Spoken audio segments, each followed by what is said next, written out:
Good morning everyone. एक minute देख लेते, ठीक है।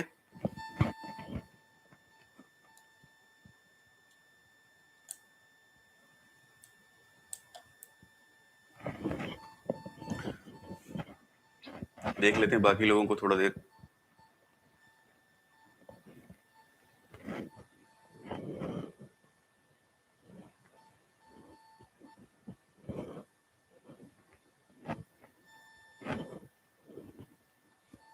नमस्ते भैया, खुश रहो खुश रहो।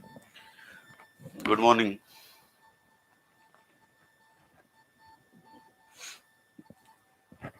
तो हम लोग पढ़ रहे थे फोटोसिंथेसिस, राइट?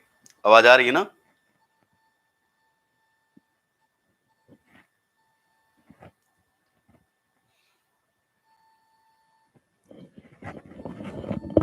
वॉइस क्लियर है मेरी?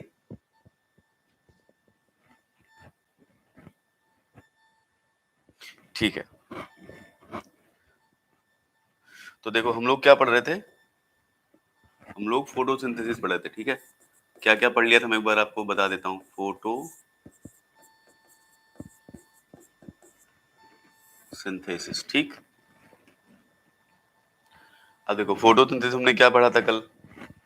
हमने पढ़ा था कि इसमें क्या होता है, 6CO2, या ऐसे बोल सकते हैं कि CO2 और वाटर हम लेते हैं तो हमारा क्या बनता था यहाँ पर, हमारा बनता था C6H12O6 और ये O2 बनता था। O2 कहाँ से आता था? वाटर से। फिर से जल्दी से रिवाइज करा देता हूँ। Comes from water. हो क्या रहा है इसका, यहाँ पे क्या हो रहा है, ऑक्सीडेशन। और इसका क्या हो रहा है यहाँ पर, रिडक्शन। रिएक्शन किसकी प्रेजेंस में होती है? लाइट की प्रेजेंस में। कहाँ होती है? क्लोरोप्लास्ट में। लाइट को एब्जॉर्ब कौन करता है? लाइट हार्वेस्टिंग कॉम्प्लेक्स, जिसको हम लोग क्या बोलते हैं, क्लोरोफिल। क्लोरोफिल अकेला नहीं होता, इसके साथ और भी लोग होते हैं, बट मेनली आपका क्या होता है, क्लोरोफिल। ठीक है, बाकी भी लोग होते हैं, जैसे फाइकोसाइनिन है, फाइकोएरिथिन है, ठीक है, कैरोटीनॉइड्स है, ये लोग भी होते हैं, ठीक। फिर हमने देखा था कि जो क्लोरोफिल है वो किसका कॉम्प्लेक्स है, मैग्नीशियम 2 और किसका, एक लिगैंड हमारा है जो क्या है, क्लोरीन, ठीक। तो कल हम क्लोरीन के बारे में पढ़ना शुरू किए थे, ठीक है, राइट। तो चलो क्लोरीन के बारे में थोड़ा और समझते हैं, ठीक है। देखो तो यहां लिखते हैं हम लोग क्लोरीन लिगैंड इन क्लोरोफिल, क्लोरीन लिगैंड इन क्लोरोफिल। तो देखो क्लोरीन क्या था, ये क्या था, मॉडिफाइड पोरफायरिन, जिसमें एक पाइरोल का डबल बॉन्ड क्या था, रिड्यूस्ड हुआ था। मतलब पोरफायरिन में जितने पाई बॉन्ड थे उसके कंपैरिजन में यहाँ पर एक पाई बॉन्ड क्या था, कम था। इसका मतलब ये क्या है, लेस कॉन्जुगेटेड देन पोरफायरिन। क्या लिख सकते हैं यहाँ पर हम,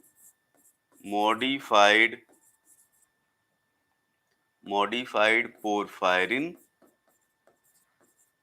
having one double bond less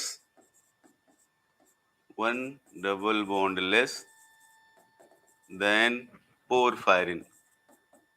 इसका मतलब ये कॉन्जुगेटेड तो है लेकिन पोरफायरिन से लेस कॉन्जुगेटेड है, that is less conjugated then porphyrin,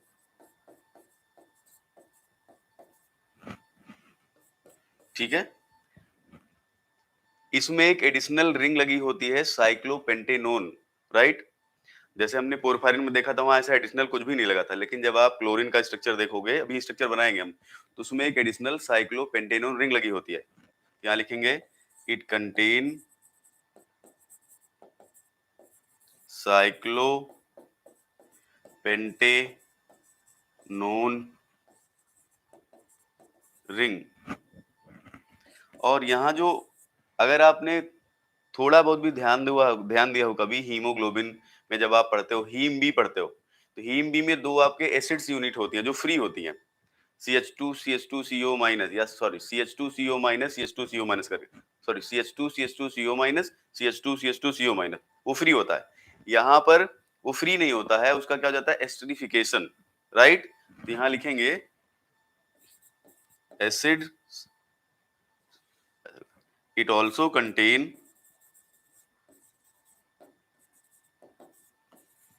ester units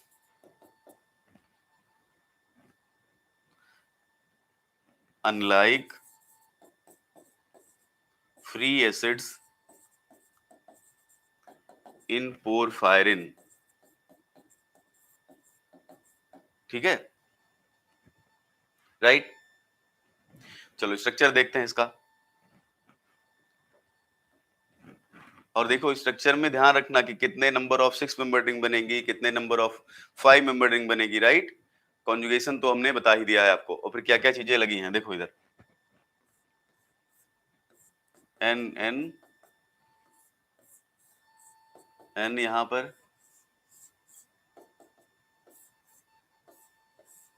ये हो गया, यहां पर 5 वाला बनाते हैं इसे, जैसे पोरफायरिन में था।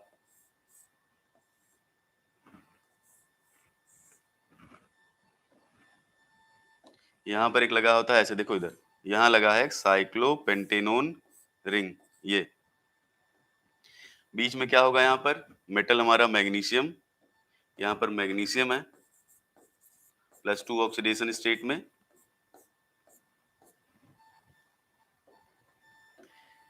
डबल बॉन्ड यहाँ बनाते हैं, यहाँ यहाँ, उसके बाद यहाँ अल्टरनेट, फिर यहाँ, फिर यहाँ, फिर यहाँ, फिर यहाँ, फिर यहाँ, फिर यहाँ, राइट।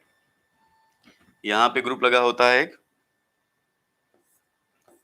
CH3, ये जरूरी नहीं ग्रुप आपको याद हो, यहाँ पर हाइड्रोजन, यहाँ पर CH2 CH2 COOR, यहाँ पर H CH2 COO CH3, sorry यहाँ पर H COO CH3, R लिख देते हैं, ठीक है, COO पूरा ही लिख देते हैं, ठीक। यहाँ CH3 लगा होता है, यहाँ C2H5, यहाँ लगा होता है CH डबल बॉन्ड CH2, और यहाँ पर होता है X। ध्यान से समझो, अभी जो समझने वाली चीज यहाँ पर है, ये X अगर हमारा CH3 हो जाए तो इसको बोलते हैं क्लोरोफिल A, इसको बोलते हैं क्लोरोफिल A। अगर X हमारा CHO हो जाए तो इसको बोलते हैं क्लोरोफिल B, ठीक है। अब यहाँ इंपॉर्टेंट देखो क्या है, देखो इस पाइरोल का डबल बॉन्ड है, इस पाइरोल का डबल बॉन्ड है, इस पाइरोल में भी है, यहाँ पर नहीं है, तो ये वाला जो पाइरोल का डबल बॉन्ड है वही क्या हुआ, रिड्यूस्ड हुआ है। इसको मैं दिखा देता हूँ दूसरे कलर से, इस पाइरोल का जो डबल बॉन्ड है वही क्या हुआ है, रिड्यूस, जो लिखा था हमने ना कि डबल बॉन्ड जो है रिड्यूस्ड है, वो इस पाइरोल वाले का रिड्यूस हुआ है। डॉट का मतलब कुछ और नहीं है, उसका मतलब सिंपल वहां का पाई बॉन्ड क्या हुआ, रिड्यूस्ड हुआ है। समझ में आया? तो ये हमारा क्लोरोफिल है। अब ध्यान से देखो, अगर क्लोरोफिल में आपसे पूछे कि मैग्नीशियम जब कोऑर्डिनेट करता है तो कितने नंबर ऑफ 5 मेंबर्ड रिंग बनती है, नंबर ऑफ 5 मेंबर्ड रिंग या नंबर ऑफ 6 मेंबर्ड रिंग, देखो पहले आप बनाओ उसके बाद बताओ कितनी 5 मेंबर्ड रिंग है और कितनी 6 मेंबर्ड रिंग है यहाँ पे।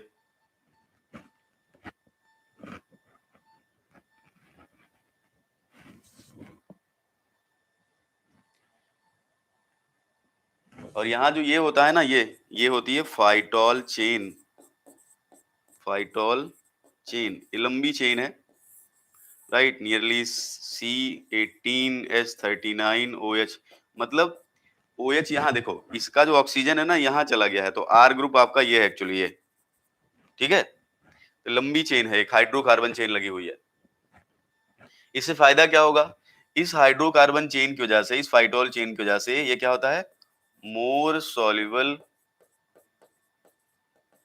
देखो ये लॉन्ग चेन है, कैसी चेन है? Hydrophobic chain. अगर हाइड्रोफोबिक चेन किसी भी सिस्टम में लगी होगी तो इसका मतलब सिंपल ये हुआ कि वो particular system non polar medium में क्या होगा? ज्यादा सॉल्युबल। सही बात है कि नहीं? यस या नो? भाई सही बात है ना कि अगर किसी के पास लॉन्ग हाइड्रोकार्बन चेन होगी तो इसका मतलब सिस्टम में क्या आएगा? Hydrophobic character. और हाइड्रोफोबिक सिस्टम जो होगा वो नॉन पोलर मीडियम में भी क्या होगा? सॉल्युबल होगा। तो ये जो चेन लगी है ना, इनकी वजह से क्या होता है? More soluble in non polar media या नॉन पोलर मीडियम। ठीक है,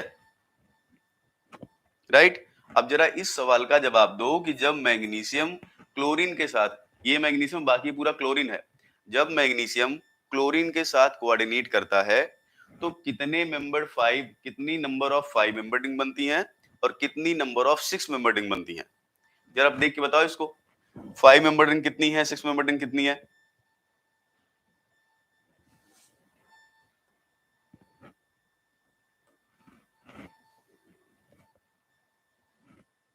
देखो ये वाली रिंग कितने मेंबर्ड है? ये टोटल अगर काउंट करोगे ना तो देखो एक सिक्स, ये देखो टोटल रिंग अगर काउंट करोगे, अगर आपसे पूछे कि जब मैग्नीशियम कोऑर्डिनेट करता है तो कितना बनता है, तो देखो मैग्नीशियम कोऑर्डिनेट करेगा तो ये क्या है? फाइव, ये सिक्स, ये फाइव, ये सिक्स, ये फाइव, ये सिक्स, ये फाइव, ये सिक्स, है ना? लेकिन यहाँ पर हमारे पास एक एडिशनल है ना फाइव मेंबर रिंग, ये वाली। तो हमारे पास फाइव मेंबर कितनी है? फाइव। और सिक्स मेंबर कितनी है? फोर। ऐसे लिखेंगे ना भाई? फाइव मेंबर रिंग कितनी है हमारे पास? One two three four five. Six member कितनी है? One two three four. Clear है? गुड मॉर्निंग बेटा, गुड मॉर्निंग। लेट कैसे हो गए आप लोग? चलो जल्दी से करो। तो ये हो गया हमारा क्लोरीन, मतलब ये एक्चुअली क्लोरोफिल का एक्टिव साइट है ये, राइट, जिसमें मैग्नीशियम, और ये जो लिगैंड हमारा लगा हुआ है टेट्रा एजा लिगैंड जो लगा है मैक्रोसाइक्लिक, वो हमारा क्या है? क्लोरीन है वो। ठीक है, तो नंबर ऑफ फाइव मेंबर कितनी है? एक ये भी फाइव मेंबर है ना, one two three four five. और सिक्स वाली कितनी है? One two three four. यहाँ पे देख लो ये डबल बॉन्ड स्पाइरल वाले का क्या है? रिड्यूस्ड है। ठीक है, तो वही एक डबल बॉन्ड पोरफायरिन से यहाँ पे क्या होता है? कम होता है, राइट। और ये सब जो लंबी चेन लगी, इनका फायदा क्या है कि नॉन सॉल्युबल या जो नॉन पोलर मीडियम है उसमें क्या होगा? मोर सॉल्युबल। ठीक है, चलो अब आगे चलते हैं। ठीक, ये बाद में ड्रॉ कर लेना, ठीक है, देख के, भी बुक में भी दिया होगा, देख लेना आप। चलो अब देखते हैं कि ये जो क्लोरीन है इसका रोल क्या है। ध्यान सुनो, role of chlorine in chlorophyll. इसे समझो, ठीक है, ध्यान से। चलो, कई सारे फंक्शन है इसके। देखो पहला, देखो पहले एक चीज आपको समझाता हूं। देखो आपको पता है कि मेनली जो लाइट यहाँ पे क्या होता है, जो एच न्यू लाइट है उसमें क्या होता है? यूवी। तो यूवी लाइट जो होता है वो कौन एब्जॉर्ब करता है? ओजोन। आईआर लाइट को जो कौन एब्जॉर्ब करता है? वाटर और CO2 मेनली, है ना, एटमॉस्फेयर में बहुत सारे होते हैं ये। ठीक, जो विजुअल लाइट होती है जब वो प्लांट पे पड़ती है ना, तो उसका जो मोस्ट ऑफ द पोर्शन है वो कौन एब्जॉर्ब करता है? ये लोग, फोटोसिंथेटिक पिगमेंट। और वही लाइट जो है कहाँ यूटिलाइज होती है? वही लाइट यूटिलाइज होती है फोटोसिंथेसिस को कैरी आउट करने में। यूवी एब्जॉर्ब नहीं करते, यूवी क्योंकि कौन ले लेता है? ओजोन। आप जानते हो ना ओजोन होल बन रहा था, तभी तो लोग बोल रहे थे कि यूवी लाइट आ रही है ग्राउंड पे। आईआर को वाटर, CO2, तो विजुअल लाइट मेनली बचा जो हाई एनर्जी की लाइट है। उनमें से जो फोटो, इसको कौन एब्जॉर्ब करता है? जो फोटोसिंथेटिक पिगमेंट होते हैं, किसमें? जो हमारे प्लांट में होता है क्लोरोप्लास्ट। क्लोरोप्लास्ट में क्लोरोफिल होगा और कई सारे पिगमेंट होते हैं। इनमें कई सारे होते हैं, ऐसा नहीं सिर्फ क्लोरोफिल होता है, इसमें क्लोरोफिल है, राइट। उसके बाद इसमें है फाइकोसाइनिन, फाइकोएरिथ्रिन, कैरोटिनॉइड्स। हालांकि हमें इनके बारे में नहीं पढ़ना, लेकिन आप जानो कि अकेला सिर्फ यही नहीं है। तो यहाँ देखो, इसका मतलब क्लोरोफिल सिंपली कौन सी लाइट एब्जॉर्ब कर रहा है? विजिबल लाइट, क्योंकि इसको मेजरली वही लाइट मिल रही है, तो उस लाइट को एब्जॉर्ब करेगा। और आपको पता है जो विजिबल को एब्जॉर्ब करता है वो ट्रांसमिट भी क्या करता है? Visible light, right? तो देखो, पहली तो ये कि ये विजिबल लाइट को एब्जॉर्ब क्यों कर रहा है, ध्यान सुनो। क्लोरोफिल क्या है, इधर देखो पहले, ये क्या है? Highly conjugated. हाईली कॉन्जुगेटेड है कि नहीं? जो, हेलो भैया, जो हाईली कॉन्जुगेटेड होता है उसमें पाई टू पाई स्टार ट्रांजिशन के बीच में गैप क्या होता है? कम। और वो गैप किस में फॉल करता है? वो फॉल करता है विजिबल रीजन में। तो ड्यू टू हाई कॉन्जुगेशन जो पाई टू पाई स्टार ट्रांजिशन होगा इसमें, वो कहाँ फॉल करता है? वो फॉल करता है विजिबल रीजन में। इसलिए जो क्लोरोफिल है क्या करता है? विजिबल लाइट को एब्जॉर्ब करता है। और विजिबल लाइट को एब्जॉर्ब करेगा तो विजिबल लाइट ट्रांसमिट भी करेगा, और इसी वजह से हमें कलर भी दिखाई देता है। कैसा कलर दिखाई देता है? Green colour. क्यों? क्योंकि ये मेनली किसको एब्जॉर्ब करता है? रेड लाइट को। तो इसका मतलब देखो, क्लोरोफिल का रोल क्या है? क्योंकि क्लोरोफिल हाईली कॉन्जुगेटेड है, इसलिए इसके बीच में जो पाई टू पाई स्टार के बीच में एनर्जी गैप होगा वो किस रेंज में फॉल करेगा? विजिबल रेंज में।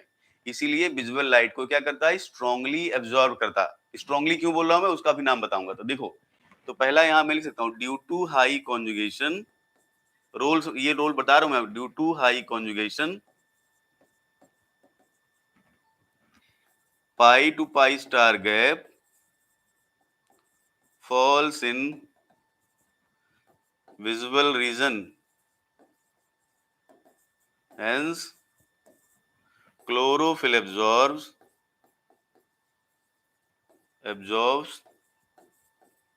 Visible light. बाकी लोग भी एब्जॉर्ब करते हैं, ये लोग भी, जो बच देखो मेनली एब्जॉर्ब करता है, बाकी ये लोग एब्जॉर्ब कर लेते हैं विजिबल लाइट। कौन सी? मेनली रेड लाइट, ठीक है?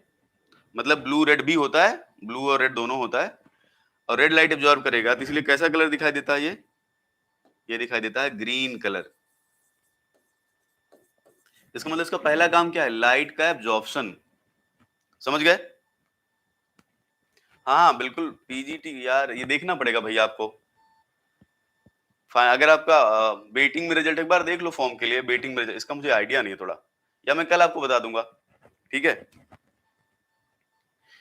अब ध्यान से सुनो, कल मैं बता दूंगा सतीश, ठीक है?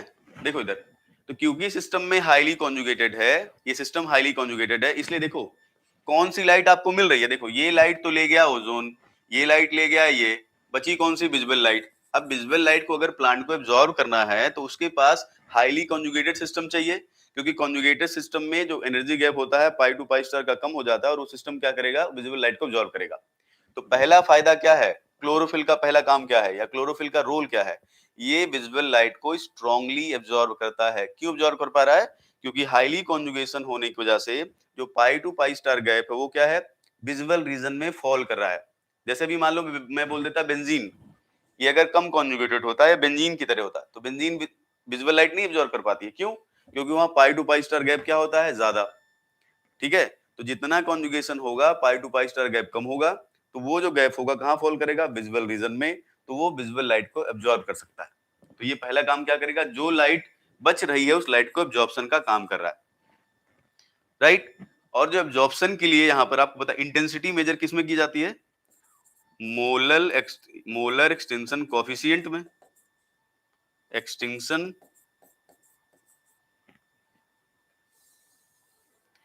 अगर आपने पढ़ा होगा मोलर एक्सटिंक्शन कोफिशिएंट की वैल्यू जो है ना, जितनी ज्यादा आती है, इसका मतलब लाइट को सिस्टम उतना ही स्ट्रांगली एब्जॉर्ब करना चाहता है, या उतना ही स्ट्रांगली एब्जॉर्ब करता है। तो यहाँ जो वैल्यू आती है ना, लीनियरली कितनी आती है? 10⁵ समझ रहे हो इसका मतलब? इसका मतलब ऐसा नहीं कि लाइट को सिर्फ ऐसे, देखो एब्जॉर्ब करने का दो तरीका होता है। जैसे मान लो दो लोग को आप बाहर खड़ा कर दो, लाइट, दो लोग को बुक दे दो, दोनों को कि दो पर्सन है, उनको आप दोनों को सेम किताब दे दो, और एक पेज खोल के दे दो भैया ये वाला पेज तुमको पढ़ना है, ये तुमको पढ़ना है। एक पर्सन जो है देखता रहेगा देखता रहेगा और देखता रहेगा, हो सकता है बहुत कम पार्ट एब्जॉर्ब करे, लेकिन एक दूसरा पर्सन है वो बुक का हो सकता है सारा का सारा पेज याद कर ले। यहाँ यही है, जो लाइट एब्जॉर्ब, जो लाइट इस पे गिरती है ना, उसको मेजर लाइट को, मेजर जो मेजर पोर्शन लाइट का होता है उसको क्या कर लेता है? एब्जॉर्ब कर लेता है। मतलब ऐसा नहीं कि मान लो 10 फोटॉन आए तो फिर एक को एब्जॉर्ब किया बाकी सबको छोड़ दिया। अगर 10 फोटॉन आए तो ये कोशिश करता है कि सारे फोटॉन को क्या कर ले? एब्जॉर्ब कर ले, मतलब मैक्सिमम लाइट को क्या कर ले, एब्जॉर्ब कर ले। तो ये उसी को समझाता है, जितनी ज्यादा इसकी वैल्यू होती है इसका मतलब, जितनी ज्यादा इसकी वैल्यू होती है इसका मतलब जो एब्जॉर्प्शन है उतना ही क्या है, स्ट्रॉन्गर है। इसका मतलब क्या है, ये स्ट्रॉन्ग एब्जॉर्प्शन होता है इसमें, मतलब ये लाइट को स्ट्रांगली एब्जॉर्ब करता है और जरूरी भी है। अगर लाइट को एब्जॉर्ब नहीं करेगा तो रिएक्शन कैसे होगी, समझ रहे हो? ठीक है ना, राइट, क्लियर बात है। और देखो क्यों हुआ, क्यों मोलर एक्सटिंक्शन कोएफिशिएंट ज्यादा आ रहा है, क्योंकि ये सिलेक्शन रूल को फॉलो करता है। देखो कैसे, इधर देखो, जो पाई ऑर्बिटल होती है और जो पाई स्टार, पाई ऑर्बिटल कैसी होती है, अगर आपने मॉलिक्यूलर ऑर्बिटल थ्योरी पढ़ी होगी तो आप जानते होगे कैसी होती है, ये होती है अनजिरेड। पाई स्टार ऑर्बिटल कैसी होती है, जिरेड। और म्यू से जी जो है ट्रांजिशन वो क्या होता है, अलाउड होता है ये, राइट, ये अलाउड ट्रांजिशन है, जिसकी वजह से क्या होता है, हाई एब्जॉर्प्शन या हाई एब्जॉर्बेंस, या सिंपल बोल सकते हो मोर इंटेंसिटी। ठीक है, तो ये लाइट को स्ट्रांगली क्यों एब्जॉर्ब कर रहा है, क्योंकि जो एब्जॉर्प्शन हो रहा है पाई टू पाई स्टार वो म्यू से क्या हो रहा है, जी। एक अनजिरेट से कहां हो रहा है, जिरेट, तो अलाउड है वो। ठीक है, समझ गए। पहला काम तो ये हो गया कि क्या कर रहा है, वो लाइट को स्ट्रांगली एब्जॉर्ब कर रहा है। ठीक, और मेनली लाइट को वैसे रेड और ब्लू को एब्जॉर्ब करता है, लेकिन रेड का पोर्शन थोड़ा ज्यादा होता है, इसलिए आपने पढ़ा होगा कॉम्प्लीमेंट्री कलर का कॉन्सेप्ट। जो रेड को एब्जॉर्ब करता है वो ग्रीन दिखाई देता है, जो ग्रीन को एब्जॉर्ब करता है वो रेड दिखाई देता है, जो ब्लू को एब्जॉर्ब करता है वो येलो, जो ब्लू को एब्जॉर्ब करता है वो दूसरा कलर ऑरेंज कलर, और जो वायलेट को एब्जॉर्ब करेगा वो येलो कलर, राइट। तो यहाँ ये रेड को एब्जॉर्ब करता है इसलिए ग्रीन कलर। तो समझ में आया ग्रीन कलर क्यों है, due to pi star transition है। तो क्लोरोफिल का ग्रीन कलर क्यों है, due to pi star transition in chlorine. समझ गए। दूसरा काम देखो, अब बताओ खुद से, ध्यान सुनो, अगर इस रिंग में, इधर आओ, पीछे आते हैं, इस रिंग को ध्यान से देखो, ये रिंग क्या है, हाईली कॉन्जुगेटेड है कि नहीं। अगर हाईली कॉन्जुगेटेड होगी तो इसका मतलब जो बॉन्ड्स होंगे उन बॉन्ड में मेनली क्या होगा, पार्शियल डबल बॉन्ड करेक्टर। भाई अगर कॉन्जुगेशन होता है, मान लो कॉन्जुगेशन नहीं है किसी सिस्टम में, तो क्या होगा, सिर्फ सिंगल बॉन्ड करेक्टर। अगर कॉन्जुगेशन हो गया तो क्या आ जाएगा, डबल बॉन्ड करेक्टर। जितना कॉन्जुगेशन होगा उतना डबल बॉन्ड करेक्टर हो गया। अगर डबल बॉन्ड करेक्टर हो गया तो रिंग क्या हो जाएगी, रिजिड, फ्लेक्सिबल थोड़ी होगी। जैसे हमने पढ़ा था कोरिन के केस में, जो हमने विटामिन B12 में देखा था, वहां पर क्या था, वो रिंग रिजिड नहीं थी, उतनी रिजिड नहीं थी, क्योंकि वहां पर कॉन्जुगेशन ज्यादा नहीं था। यहाँ पर क्या है, हाई कॉन्जुगेशन की वजह से रिंग क्या है, ये रिजिड है। समझ में आई बात ये। अब रिजिड होने से फायदा क्या है, रिजिड होने से फायदा ये है कि जो ये लाइट, ध्यान सुनो मेरी बात, जो ये लाइट एब्जॉर्ब करेगा ना, अब अगर कोई सिस्टम रिजिड है, ध्यान सुनो इधर, अगर रिजिड है तो क्या वो ऐसे वाइब्रेशन ज्यादा कर सकता है क्या, अगर कोई सिस्टम रिजिड है तो क्या वो मॉलिक्यूलर वाइब्रेशन ऐसे ज्यादा कर सकता है क्या, नहीं कर सकता ना। तो अगर मॉलिक्यूलर वाइब्रेशन नहीं करेगा तो जो लाइट इसने एब्जॉर्ब की है, ध्यान सुनो, जो लाइट इसने एब्जॉर्ब की है वो लाइट को वो फर्जी, मतलब फर्जी इन द सेंस मतलब मॉलिक्यूलर वाइब्रेशन के थ्रू क्या करेगा, लॉस नहीं करेगा। तो लाइट इसके पास ज्यादा देर तक कंजर्व रहेगी, कंजर्व रहेगी तभी तो आगे किसी को ट्रांसफर करेगा, तभी तो केमिकल रिएक्शन होगी।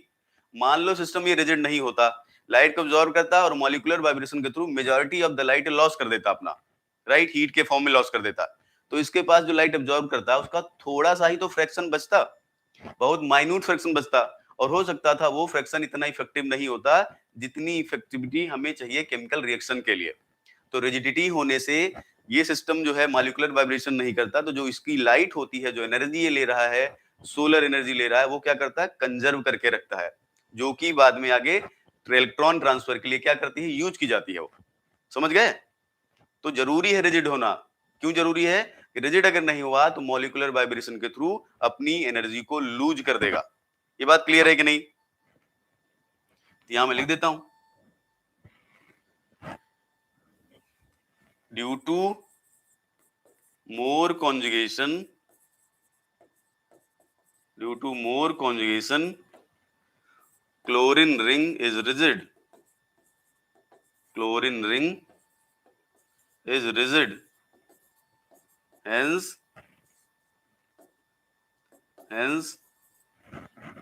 there is less possibility of, hence there is less possibility of loss of energy via molecular vibration, जिससे एनर्जी बची रहे। ठीक है, जितनी एनर्जी रहेगी उतना इफेक्टिव हमारा प्रोसेस होगा, या जितना एनर्जी हमारा यूटिलाइज होगा। तो मेन इसके ये दो रोल हैं, किसके? क्लोरीन के। ठीक है ना, समझ में आई इतनी बात? बाकी लोग बोलो, ये समझ में आ? क्लोरोफिल में क्लोरीन का रोल क्या है?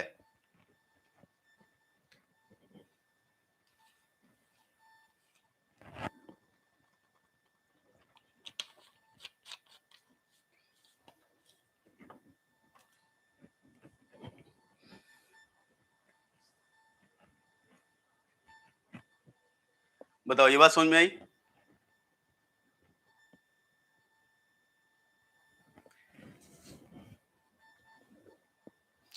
एनर्जी रिटेन रखेगा, एनर्जी को लूज नहीं करेगा, जिससे आगे एनर्जी फर्दर ट्रांसफर हो जाए और जो केमिकल रिएक्शन के लिए रिक्वायर्ड एनर्जी हो मिलती रहे। ठीक है,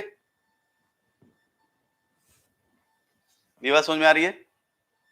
चलो अब देखते हैं मैग्नीशियम क्या क्या रोल है। ठीक है, राइट, मैग्नीशियम क्या करता है यहाँ पर जो सिलेक्शन मैग्नीशियम का है वो क्या है, वो देखते हैं। यहाँ लिखते हैं role of magnesium in chlorophyll. इसे ध्यान से समझो थोड़ा, ठीक है? लिखना मत कुछ भी, पहले देखो, आपको तो समझ में आएगा। देखो इधर, अब मैं दो प्रोसेस इधर बना रहा हूं, आप समझ जाओगे। देखो, मान लो हमारे पास, आप जेबेलॉन्स्की डायग्राम पढ़े हो, राइट? जेबेलॉन्स्की डायग्राम, फॉस्फोरेसेंस कैसे होता है, फ्लोरेसेंस कैसे होता है, ये पढ़े होगे आप। खैर देखो, ये हमारी ग्राउंड स्टेट मान लेते हैं, ठीक है? और ये हमारी है फर्स्ट एक्साइटेड स्टेट, ये हमारी है सेकंड सिंगलेट स्टेट, और यहां मान लेते हैं हमारी ट्रिपलेट स्टेट है। तो आपने पढ़ा होगा कि मान लो ये सिस्टम लाइट लिया यहां से यहां, राइट, फिर यहां से यहां कोई सिस्टम लाइट लिया। ये जेबेलॉन्स्की मैं आपको थोड़ा बेसिक समझा रहा हूं, अगर आपको नहीं पता होगा तो तभी आपको रोल समझ में आएगा क्या है उसका, जेबेलॉन्स्की डायग्राम। ठीक है, थोड़ा सा पोर्शन हम ले, पूरा हम नहीं लिख रहे हैं, बस माइनर पोर्शन उसका यूज कर रहे हैं बस। अब आपको पता है कि मान लेते हैं कि ये सिस्टम यहां से इंटरनल कन्वर्जन के थ्रू यहां पे आया, और ये यहां से यहां डायरेक्ट अगर आया तो S1 से S0, तो अगर ट्रांजिशन S1 से S0 होता है तो उसको क्या बोलते हैं हम लोग? फर्स्ट एक्साइटेड स्टेट से ग्राउंड, इसको क्या बोलते हैं हम लोग? इसको बोलते हैं हम लोग फ्लोरेसेंस। Fluorescence, right? और क्योंकि ये सिंगलेट है, ये भी सिंगलेट है, तो ये क्या है? Spin allowed. स्पिन अलाउड होने की वजह से ये क्या होता है? Very fast. समझ गए? दूसरी पॉसिबिलिटी ये है कि यहां जो आपका एक्साइटेड स्टेट इलेक्ट्रॉन है यहां चलाए, उसके बाद फिर यहां से यहां ट्रांजिशन हो जाए, मतलब ट्रिपलेट से कहां जाए? सिंगलेट। T1 टू क्या हो जाए? S0, इसको क्या बोलते हैं हम लोग? फॉस्फोरेसेंस। और ये देखो, ये ट्रिपलेट है, ये सिंगलेट, ये क्या? स्पिन फॉरबिडन है, स्पिन फॉरबिडन, इसलिए ये क्या होता है? स्लो। तो मैं आपको सिर्फ इतना समझाना चाह रहा था कि सिंगलेट से सिंगलेट जब होता है तो उसको फ्लोरेसेंस बोलते हैं, ट्रिपलेट से सिंगलेट होता है उसको फॉस्फोरेसेंस बोलते हैं। क्योंकि फ्लोरेसेंस में क्या होता है? स्पिन सेम होती है, इसलिए स्पिन अलाउड है, तो क्या होगा? फास्ट होती है ये, राइट? और ट्रिपलेट से सिंगलेट होता है, ये क्या होती है? हमारी स्लो। समझ गए ना? अब आते हैं हम लोग मैग्नीशियम के रोल पे, इसको लिखा रहने देते हैं, अगले पेज पे देखते हैं। देखो, रोल ऑफ मैग्नीशियम, देखो जो क्लोरोफिल है ना, लिखना मत कुछ भी, सुनो पहले। क्लोरोफिल जो है, या क्लोरीन बोल सकते हो आप, ऐसे बोल सकते हो, जो क्लोरोफिल सिस्टम हमारा है पूरा, वो विदाउट मैग्नीशियम, ध्यान सुनो, विदाउट मैग्नीशियम जो है वो होता है फ्लोरेसेंट। इसका मतलब क्या हुआ कि जब जो हमारी क्लोरोफिल में मैग्नीशियम नहीं लगा, वैसे क्लोरोफिल में पूरा कॉम्बिनेशन है, तो जो हमारी क्लोरीन सिस्टम है बिना मैग्नीशियम वाली, या बोल सकते हैं क्लोरोफिल बिना मैग्नीशियम वाला, वो जो तो क्या था?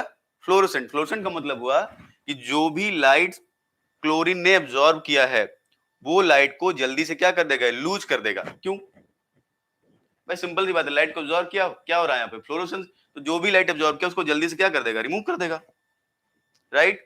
इसका मतलब यहाँ पे क्या हो जाएगा, very fast loss of energy, right. अब खुद से सोचो आप कि क्लोरीन ने आपके लाइट ऑब्जॉर्ब किया, उसका फ्लोरोसेंट बिहेवियर है, और जैसे ही लाइट ऑब्जॉर्ब किया वो जल्दी से लाइट को क्या कर दे रहा है, रिमूव कर दे रहा है। मतलब लाइट की जो लाइट एनर्जी है उसको रिटेन नहीं कर रहा है। अगर वो जल्दी से रिलीज कर देगा तो आपको क्या लगता है कि वो किसी दूसरे सिस्टम को लाइट एनर्जी दे सकता है? अगर कोई भी सिस्टम लाइट को ऑब्जॉर्ब किया उसके बाद लाइट को रिलीज कर दिया, तो क्या वो अपने पास लाइट को प्रिजर्व करके रख पा रहा है? नहीं। क्या उसके पास लाइट एनर्जी का जो पोर्शन है, मेजर पोर्शन है, बच रहा है? वो नहीं बच रहा है। अगर नहीं बच रहा है तो क्या वो लाइट एनर्जी किसी दूसरे काम में यूटिलाइज होगी? अरे मैंने आपको 100 रुपए दिया और आप उसके बाद तुरंत 100 रुपए खर्चा कर दिए, तो आपके दिमाग में कभी चलेगा कि 100 रुपए कहीं और यूज कर सकते हैं? नहीं कर सकते ना, राइट। भाई अगर पैसा आपके पास बचा रहेगा या पैसा बचा रहेगा तब तो आप किसी को दे सकते हो ना। मैं आपको 10,000 रुपए दे दूं, आप जाके कोई सामान खरीद ले, कल को कोई पर्सन आपसे बोले भैया मैं 10 रुपया दे दो, 10 रुपए खैर आप दे ही लोगे, आपसे बोले 10,000 रुपए दे दो, तो हो सकता है 10,000 रुपए आपकी जेब में ना हो उस समय, तो क्या उसको दे सकते हो आप? नहीं दे सकते हो। इसका मतलब आप किसी को तभी प्रोवाइड कर सकते हो पैसा जब आपके पास प्रिजर्व हो। समझ रहे हो? तो नॉर्मल कंडीशन में ये क्या होता है, फ्लोरेसेंट होता है। मतलब ये जो लाइट इसके पास है तुरंत ही क्या कर देगा, रिलीज कर देगा। अगर रिलीज कर देगा इसका मतलब क्या हुआ, ये लाइट यूज ही नहीं कर सकती। Light can not be used for chemical reaction, for chemical reaction. Light बचेगी नहीं तो यूज क्या करेंगे? अब अगर ये लाइट जो है, केमिकल रिएक्शन मतलब इलेक्ट्रॉनिक एक्साइटेशन, मैं इसकी बात कर रहा हूं, ठीक है। लाइट रहेगी नहीं तो इलेक्ट्रॉनिक एक्साइटेशन में यूज नहीं कर पाएगा ये, ठीक है। रिलीज कर दिया ये, या केमिकल रिएक्शन में यूज नहीं कर पाएगा। अगर यूज नहीं कर पाएगा तो आगे फिर वो एनर्जी का कोई मतलब है क्या? भाई हमको एनर्जी यहां से लेके यहां ट्रांसफर करनी थी, यहां भेजनी थी, यहां भेजनी थी, यहां भेजनी थी, जो आगे फर्दर वो रिएक्शन को प्रोसीड कराती। यहाँ पे लाइट जैसे ऑब्जॉर्ब हुई तुरंत ही रिलीज हो गई वो, क्योंकि क्या हो रहा है सिस्टम में, फ्लोरोसेंस हो रहा है। तो क्या आगे की रिएक्शन को लाइट एनर्जी मिल पाएगी क्या? नहीं। अगर नहीं मिल पाएगी तो क्या लाइट का कोई यूज हो पाएगा? नहीं हो पाएगा ना। समझ रहे हो? क्योंकि यहां पर क्या हो रहा है, फ्लोरेसेंस हो रहा है। समझ गए? मैग्नीशियम क्या करता है, मैग्नीशियम के आने के बाद ऑन, ऐसे लिखो, इन प्रेजेंस ऑफ मैग्नीशियम, जब मैग्नीशियम इसमें जुड़ जाता है, इन प्रेजेंस ऑफ मैग्नीशियम, ये क्या हो जाता है, it become phosphorescent, it become phosphorescent, phosphorescent. मतलब ऐसा नहीं कि एनर्जी लूज नहीं करता, अब भी लूज करता है, राइट। लेकिन अब क्या हो जाता है, स्लो रिमूवल ऑफ एनर्जी। इसका मतलब अब एनर्जी धीरे धीरे लूज करेगा ये, मतलब एनर्जी इसके पास बची रहेगी, तुरंत नहीं चली जाएगी। अब वो एनर्जी जो बची रहेगी, मतलब धीरे धीरे अगर कर रहा है, मान लो उसने 100 फोटोन लिए तो धीरे धीरे वो लूज कर रहा है, तो कुछ तो बचा रहेगा, तो कुछ देर के लिए तो उसके पास लाइट रहेगी ना। तो जो कुछ देर के लिए लाइट रहेगी वो लाइट केमिकल रिएक्शन में यूटिलाइज की जा सकती है। समझ रहे हो? तो जो लाइट बची रहेगी, that means that is light energy can be utilized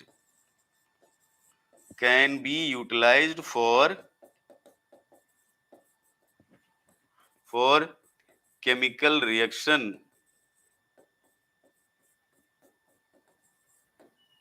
समझ गए? अब बताओ कि अगर मैग्नीशियम ना हो तो क्या क्लोरोफिल से जो क्लोरीन के अकेले होने से कुछ होने वाला है?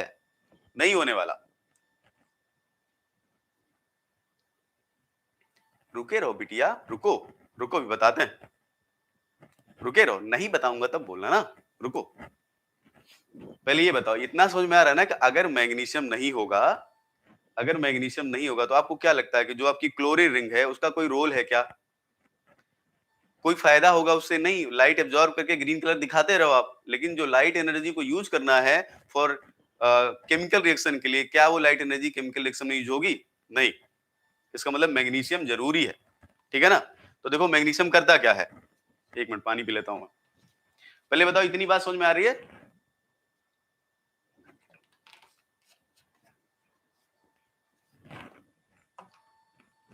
अब देखो जरूरी क्या है इसके लिए, फॉस्फोरेसेंस के लिए जरूरी है कि आपके पास एक ट्रिपलेट स्टेट चाहिए, और जो ट्रिपलेट स्टेट चाहिए क्या चाहिए, वो स्टेबल चाहिए।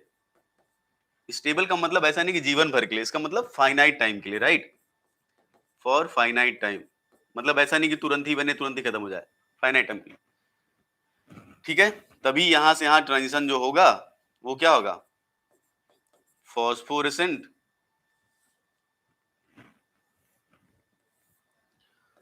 फॉस्फोरेसेंस होगा।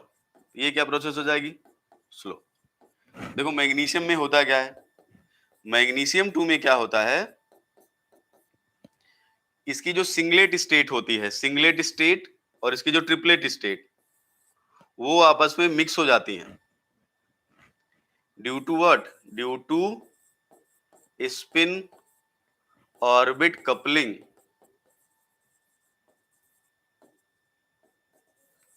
तो ऐसा बोला जाता है कि जो मैग्नीशियम की सिंगलेट और ट्रिपलेट स्टेट है वो आपस में मिक्स होके, क्यों मिक्स होती है, because of due to spin orbit coupling, क्या बनाती है ये बनाती है स्टेबल ट्रिपलेट स्टेट।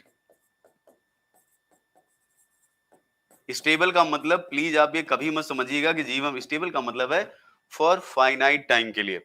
तो जो मैग्नीशियम में सिंगलेट और ट्रिपलेट स्टेट है, जो एक्साइटेड सिंगलेट और ट्रिपलेट स्टेट है, एक्साइटेड सिंगलेट और एक्साइटेड ट्रिपलेट स्टेट, ये आपस में मिक्स होके एक फाइनाइट टाइम के लिए ट्रिपलेट स्टेट जनरेट करता होगा, तभी तो ये सिस्टम चेंज हुआ भाई। अगर सिंगल देखो, नॉर्मल अगर यही सिस्टम होता तो वही होता रहता।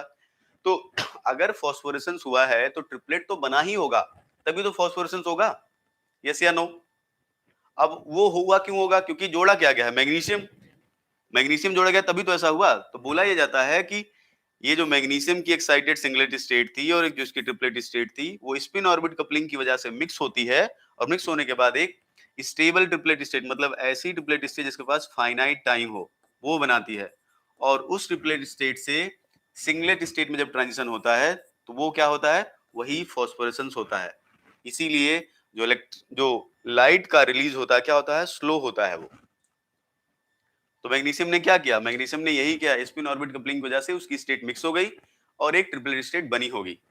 ट्रिपलेट बनी जरूर होगी, नहीं बनेगी तो फिर कैसे फॉस्फोरेसेंस होगा, ठीक है।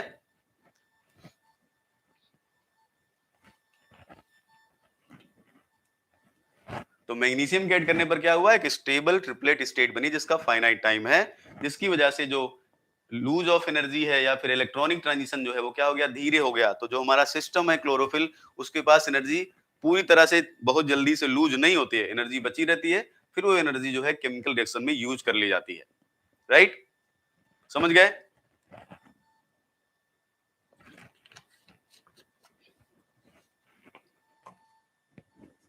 बोलो समझ में आया ये।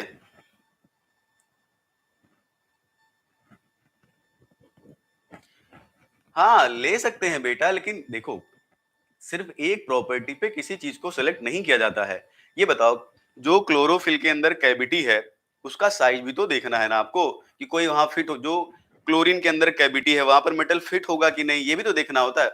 पता लगा हम लाके बेरियम लगा दिए, वो फिट ही नहीं हो रहा है, वो बनेगा ही नहीं, कॉम्प्लेक्स ही नहीं बनेगा, कॉम्प्लेक्स बनेगा अनस्टेबल बनेगा। ये भी तो जरूरी होता है ना कि जो कैविटी साइज है उसमें फिट भी तो होना चाहिए ना सिस्टम, राइट। सिर्फ एक पैरामीटर नहीं होता हमेशा, मल्टीपल चीजें, अरे बहुत। आप देखो, आपने अभी एक चीज नहीं पढ़ी है, मैंने शुरुआत में बेसिक जो पढ़ा है ना, आप पहले लेक्चर से 4-5 लेक्चर देखो बाय इनऑर्गेनिक, मैंने आपको बताया है कि मेटल को सिलेक्ट करने के क्या क्या क्राइटेरिया होता है। जो कोई भी किसी भी कॉम्प्लेक्स में किसी एंजाइम में मेटल सेलेक्ट किया तो उसके पीछे का लॉजिक होता है, यही क्यों लिया गया, यही क्यों नहीं लिया गया। जैसे 3D वाला क्यों लेते हैं, 4D वाला क्यों नहीं लेते, राइट। 3D में भी जो इनर्ट वाला नहीं लेते हैं, लेबाइल वाले क्यों लेते हैं, ठीक है। फिर हमारे पास ऐसे बहुत सारे मेटल हैं जो कि जो रिड्यूसिंग एजेंट की तरह या ऑक्सीडाइजिंग एजेंट की तरह काम कर सकते हैं, लेकिन कॉमनली हम लोग आयरन कॉपर क्यों लिए हैं, बाकी वो क्यों नहीं लिए। उसके पीछे बहुत सारे पर्पज है बेटा, तो वो सब पीछे देखोगे तो आप समझ जाओगे, ठीक है। चलो दूसरा देखो, दूसरा समझो, ध्यान से सुनना ये भी। आपको पता है मैग्नीशियम जो है वो एल्कलाइन अर्थ मेटल है, ये क्या है, एल्कलाइन अर्थ मेटल आयन। अब आप इतना अंदाजा लगा सकते हो कि यहाँ पर कैल्शियम क्यों नहीं लिया गया, यहाँ पर एस ब्लॉक वाले क्यों नहीं लिए गए, एस ब्लॉक वालों का साइज बड़ा होता है। कैल्शियम क्यों नहीं लिया गया, उसका साइज और बड़ा होता है। बेरिलियम 2+ क्यों नहीं लिया गया, क्योंकि बेरिलियम 2+ जनरली जो है ऐसे कॉम्प्लेक्स नहीं बनाता, उसका साइज बहुत छोटा होता है, तो रिंग को ही वो रिजिड कर, रिंग में ही डिफॉर्मेशन क्रिएट कर सकता है, या जो कॉम्प्लेक्स बनाएगा क्या बन जाएगा, अनस्टेबल। तो सुटेबल साइज किसका है, मैग्नीशियम का। और उसमें भी ऐसा नहीं कि मैग्नीशियम प्लेन में बैठता है, मैग्नीशियम भी थोड़ा बड़ा ही है, वो थोड़ा सा प्लेन के ऊपर होता है, नियर अबाउट थोड़ा सा ऊपर होता है प्लेन के, लेकिन फिर भी बाकी के कंपैरिजन में स्टेबल कॉम्प्लेक्स बनाता है, ठीक है। एल्कलाइन अर्थ मेटल होगा तो CFSC आपको पता है इसमें क्या होगी, 0। अगर CFSC 0 है और यहाँ पे हमने लिखा है कि मैग्नीशियम की कोऑर्डिनेशन नंबर 4 है, तो जब CFSC नहीं होती है तो कोऑर्डिनेशन नंबर के लिए हम क्या करते हैं, यहाँ पर हम क्या देखते हैं तब, तो ये डिसाइड किससे होता है कि कोऑर्डिनेशन नंबर अगर 4 है तो ज्योमेट्री क्या होगी, स्क्वायर प्लेनर होगी या टेट्राहेड्रल, किससे डिसाइड होता है तब, स्टेरिक फैक्टर से। ध्यान सुनो, अगर किसी सिस्टम में CFSC भी है, देखो किसी भी सिस्टम के अराउंड ज्योमेट्री को डिसाइड करने के पैरामीटर्स क्या हैं, दो पैरामीटर्स मेनली होते हैं। एक पैरामीटर होता है सबसे पहले स्टेरिक हिंड्रेंस, और दूसरा होता है crystal field stabilisation energy. CFSC की बात आप तब करते हो जब आपके पास डी ब्लॉक मेटल्स होते हैं, लेकिन अगर बाकी सीरीज के मेटल हैं तो वहां CFSC 0 होती है, तो वहां किसकी बात करते हो आप, स्टेरिक हिंड्रेंस की बात करते हो। तो यहाँ देखो, क्योंकि यहाँ CFSC 0 है, इसका कोऑर्डिनेशन नंबर 4 है, तो इसके लिए दो ज्योमेट्री होती है, एक होती है टेट्राहेड्रल और एक होती है स्क्वायर प्लेनर। ध्यान से देखो, अब आप सोचो यहाँ पर एंगल है 109.5 डिग्री, यहाँ एंगल है 90, तो कहाँ रिपल्सन ज्यादा है, यहाँ मोर रिपल्सन, यहाँ क्या है, लेस रिपल्सन, ठीक है। अब इसका मतलब हुआ कि मैग्नीशियम को क्या फेवर करना चाहिए, टेट्राहेड्रल, ये फेवर करना चाहिए, ये फेवर्ड होगा, ये लेस फेवर्ड होगा मैग्नीशियम के केस में, और पी ब्लॉक में यही होता है, SOP ब्लॉक में। लेकिन इधर देखो जरा ध्यान से, क्लोरोफिल में क्या है, देखो इधर,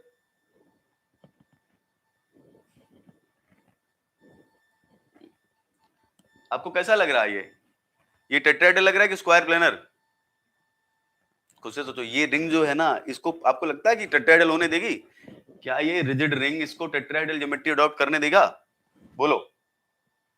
अरे ये नाइट्रोजन इधर है, नाइट्रोजन इधर है, नाइट्रोजन इधर है, नाइट्रोजन इधर, आपको क्या लगता है कि ये मैग्नीशियम इतना ताकतवर हो जाएगा कि पूरे पूरे सिस्टम को बदल देगा, जो इतना कॉन्जुगेटेड सिस्टम है, बोलो ऐसा कर सकता है क्या। यहाँ आपको मैग्नीशियम के अराउंड ज्योमेट्री क्या दिख रही है, बताओ मुझे, टेट्राहेड्रल या स्क्वायर प्लेनर, यहाँ स्क्वायर प्लेनर है, जबकि अगर लॉजिकली सोचो मैग्नीशियम 2+ में जब जहां CFSC 0 है, वहां फेवर्ड ज्योमेट्री क्या है, वहां फेवर्ड ज्योमेट्री क्या होनी चाहिए, ये टेट्राहेड्रल, लेकिन मैग्नीशियम में क्या फेवर्ड है, लेकिन क्लोरोफिल में क्या फेवर्ड है, स्क्वायर प्लेनर। अब सोचो कि एक सिस्टम जो टेट्राहेड्रल को फेवर करता है, राइट, स्क्वायर प्लेनर ही बेटा, नियर अबाउट वही है, ठीक है। वैसे भी देखो, चार लोग प्लेन में, इनको हम नहीं घुमा सकते, कहां घूमेगी, इतनी बड़ी रिंग है, इतने लोग लगे हैं, कॉन्जुगेशन है, रिंग फ्लेक्सिबल नहीं है, रिंग रिजिड है, तो वो अपने प्लेन को थोड़ी बदलेगी वो। तो हमने देखा कि मैग्नीशियम 2+ फेवर करता है, मैग्नीशियम 2+ को फेवर करना चाहिए टेट्राहेड्रल, लेकिन आप उसको कौन सी ज्योमेट्री में लेके चले गए हो, क्लोरोफिल में स्क्वायर प्लेनर। अब बताओ कि अगर कोई सिस्टम जिस ज्योमेट्री को फेवर करता है उस ज्योमेट्री में नहीं है, वो उसके अराउंड दूसरी ज्योमेट्री है, तो क्या वो स्टेबल फॉर्म में होगा, उसमें स्ट्रेन रहेगा ना, थोड़ा बहुत स्ट्रेन होगा कि नहीं। तो जो बॉन्ड लगे होंगे मैग्नीशियम वाले, वो जो मैग्नीशियम के साथ नाइट्रोजन का बॉन्ड है, वो बॉन्ड क्या होंगे, स्ट्रेन में होंगे कि नहीं। अरे भैया, टेट्राहेड्रल चाहिए, स्क्वायर प्लेनर है, तो सिस्टम में स्ट्रेन तो थोड़ा बहुत होगा ना, बिल्कुल होगा, राइट। इतना भी स्ट्रेन नहीं है कि मॉलिक्यूल अनस्टेबल हो जाएगा, लेकिन स्ट्रेन तो होगा, क्योंकि फेवर करता है टेट्राहेड्रल को, हमने बनाया है स्क्वायर प्लेनर। तो हम क्या लिख सकते हैं यहाँ पर, सिस्टम में क्या होगा, स्ट्रेन। अगर स्ट्रेन होगा तो जो बॉन्ड के इलेक्ट्रॉन होंगे, याद रखो, स्ट्रेन अगर होगा तो जो बॉन्ड के इलेक्ट्रॉन होंगे उनकी एनर्जी क्या होगी, हाई, हाई होगी, येलो। अरे स्ट्रेन में कोई भी चीज होती है तो उसकी एनर्जी हाई होती है, तो जो इलेक्ट्रॉन्स होंगे या सिस्टम जो होगा उनकी एनर्जी क्या होगी, हाई। अगर एनर्जी हाई है तो उनका एक्साइटेशन क्या होगा, इजी होगा, तो जल्दी से क्या हो जाएंगे वो, एक्साइट, जैसे ही लाइट मिलेगी क्या हो जाएगा, एक्साइटेशन हो जाएगा। मतलब इलेक्ट्रॉन किसी को अगर देना होगा ना, तो लाइट को लेके तुरंत इलेक्ट्रॉन किसी को ट्रांसफर कर सकते हैं वो, या ऐसे बोल सकते हो कि वो जल्दी से लाइट को अब्सॉर्ब कर लेंगे। ठीक है ना, अलाउड तो है ये ट्रांजिशन। तो अगर पहले से हाई एनर्जी में है तो इसका मतलब क्या हो जाएगा, ट्रांजिशन भी जल्दी हो सकता है। सही बात है कि नहीं? तो फायदा ही हुआ ना इससे, तो नुकसान थोड़ी है इससे। बताओ, इसका मतलब मैं क्या लिख सकता हूं, लिखो यहां पे लिख सकता हूं, as geometry around magnesium 2 is square planar, square planar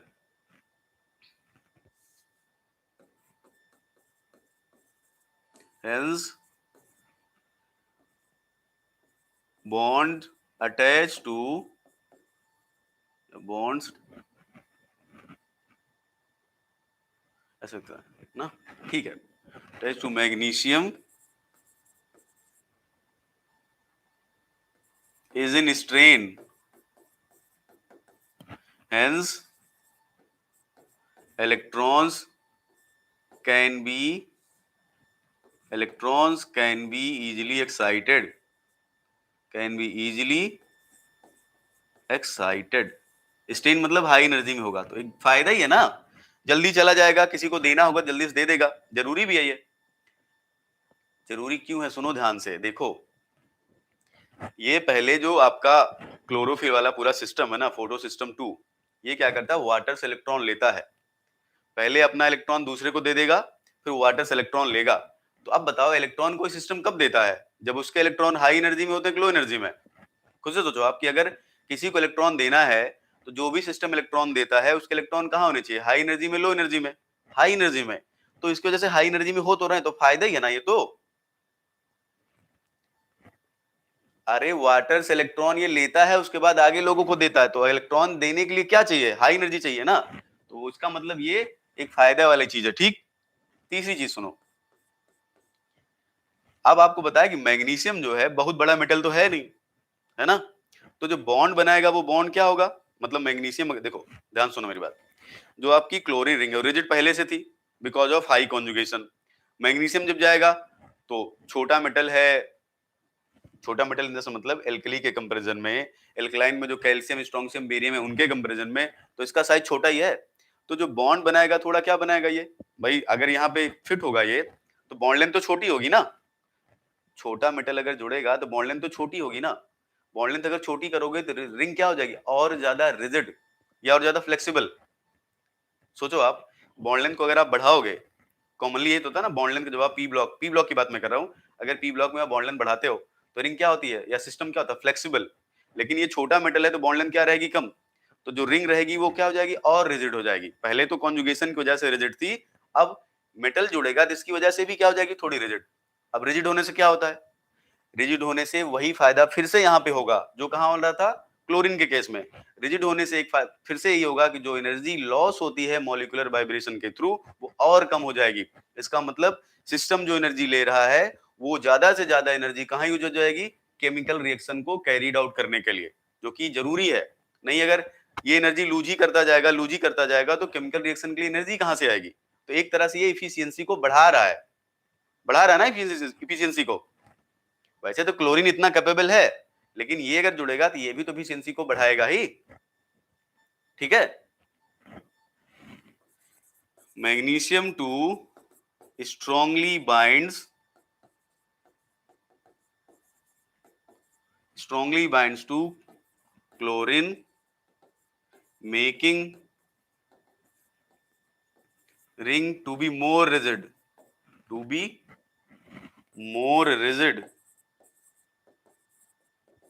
ठीक है, hence less tendency to loss of energy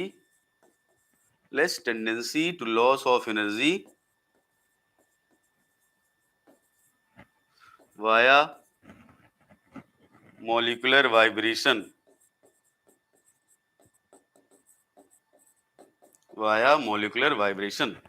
समझ गए ना।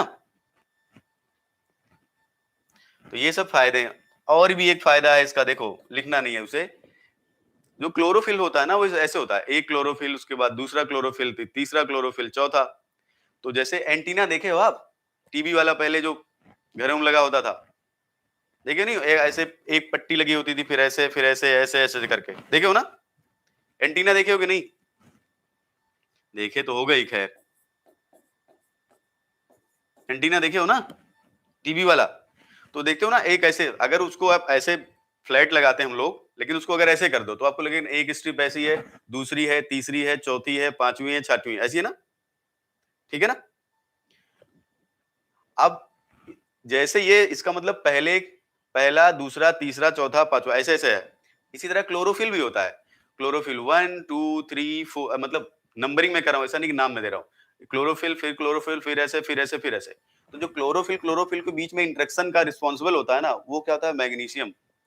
जैसे देखो, ऐसे समझो, ये मैं ये समझाना चाह रहा हूं आपको, ये क्लोरोफिल है, दूसरी है, तीसरी है, चौथी है, पांचवी है।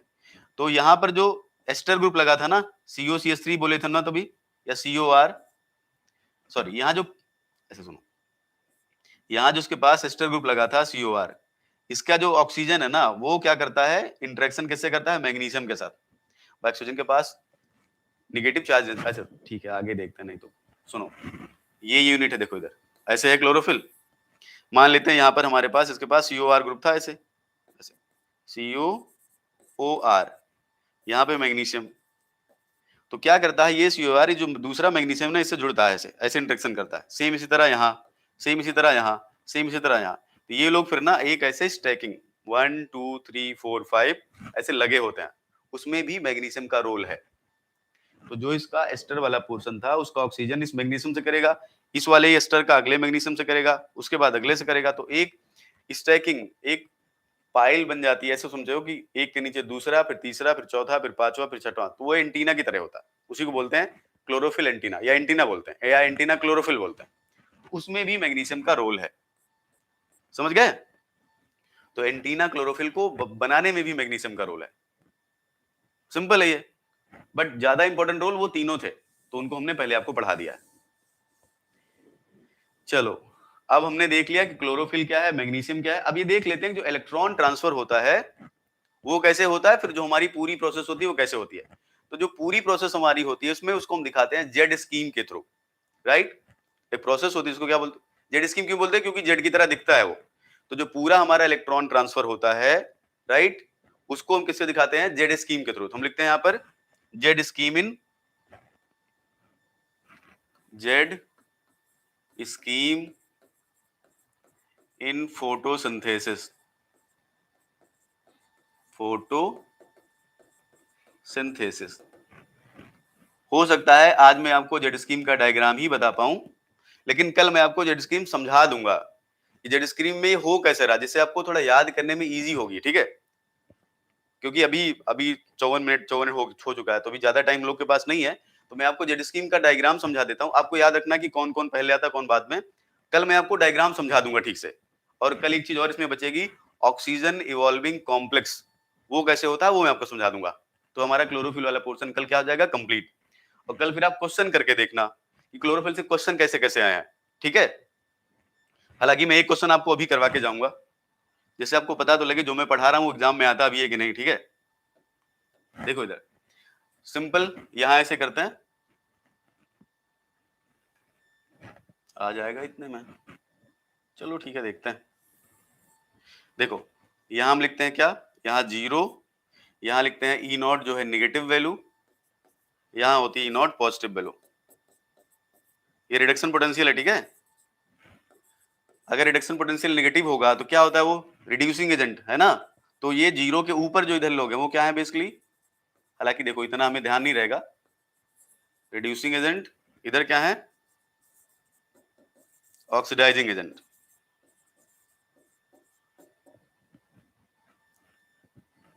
ठीक है, चलो शुरू करते हैं। देखो, दो फोटो सिस्टम हमारे होते हैं, कल मैंने आपको समझाया था कैसे पता चला था।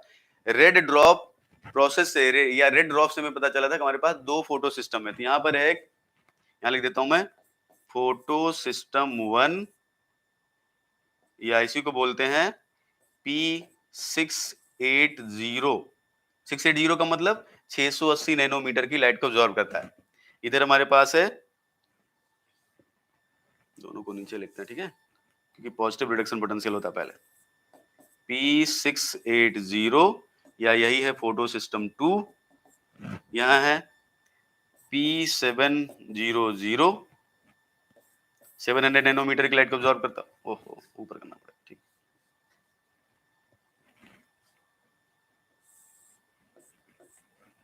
P700, राइट, ये है फोटो सिस्टम, सॉरी ये 1 है और ये है फोटो सिस्टम 2, ठीक। अब देखो फोटो सिस्टम 2 जो है लाइट को ऑब्जॉर्व करेगा, कौन सी लाइट को, 680 नैनोमीटर की लाइट को, ये हो जाता है एक्साइटेड, यहां ऐसे उल्टा कर दिया हमने क्या, 700 इधर करना, सॉरी इधर है 680, सॉरी, ठीक है, इधर है P680, ये है PS2, ये है 70, यहाँ 700 नैनोमीटर, ठीक है, और ये है फोटो सिस्टम, तो ये लाइट एब्जॉर्ब करेगा 700 नैनोमीटर, तो यहां बनेगा PS, या लिख सकता हूं यहाँ पे ना P700, ऐसे स्टार, स्टार मतलब एक्साइटेड फॉर्म में है, समझते जाओ। देखो दो फोटो सिस्टम है, एक फोटो सिस्टम 2 जहां लिखा है P680, इसका मतलब देखो क्या होता है इनके पास वही क्लोरोफिल, राइट, कैरोटीनॉइड और जो फाइकोएरिथ्रिन, ये सब होता है, इनमें भी होता है इसमें भी होता है, ठीक है। अब ये सिस्टम यहाँ लाइट अब्जॉर्ब किया, उसके बाद देखो अब यहां से यहां गया, उसके बाद ये फिर क्या करेगा, अब देखो सिंपल सी बात है, यहां से यहां करेगा ना तो इलेक्ट्रॉन जाएगा ना, यहां से यहां इलेक्ट्रॉन जाएगा, लाइट लेगा तो अपनी इस एंटी बॉन्डिंग ऑर्बिटल से क्या करता है, ये इलेक्ट्रॉन दे देता है आगे, ठीक है, तो ये इलेक्ट्रॉन ट्रांसफर करता है तुरंत ही, इसके पास एक सिस्टम होता है जिसको बोलते हैं P430, वो तुरंत ही इससे इलेक्ट्रॉन लेता है, और ये सिस्टम फिर आगे फर्दर इलेक्ट्रॉन ट्रांसफर करता है किसको, फेरेडॉक्सिन को, राइट, फेरेडॉक्सिन को इलेक्ट्रॉन देगा, कौन सी फेरेडॉक्सिन, वही Fe2S2, फिर उसके बाद ये इलेक्ट्रॉन देता है किसको, फेरेडॉक्सिन NADP रिडक्टेज को, ये NADP रिडक्टेज क्या करता है, ध्यान से देखो, ये NADP प्लस को कन्वर्ट करता है किसमें, NADPH में, देखो क्या हुआ है, ये एक्साइट हुआ, उसके बाद इसके पास जो हाई एनर्जी इलेक्ट्रॉन था,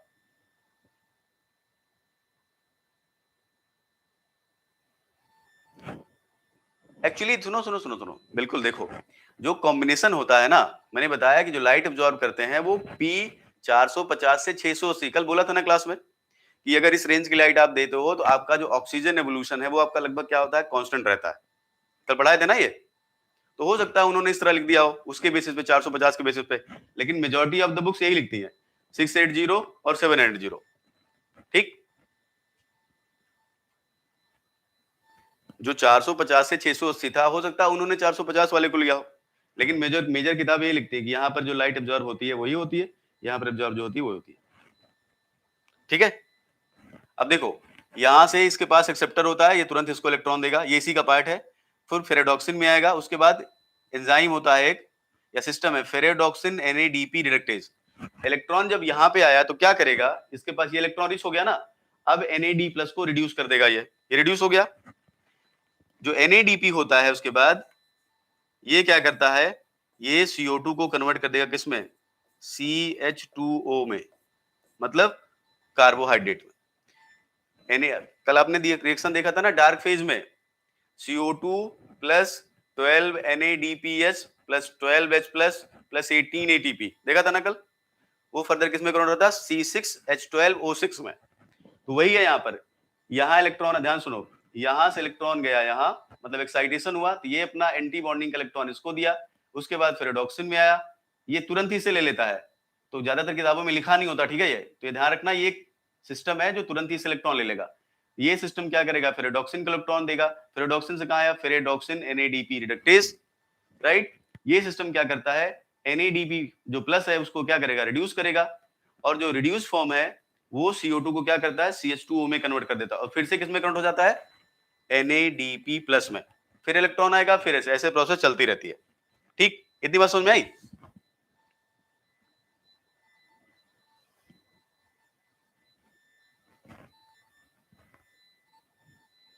बोलो, इतनी बात समझ में आ रही है?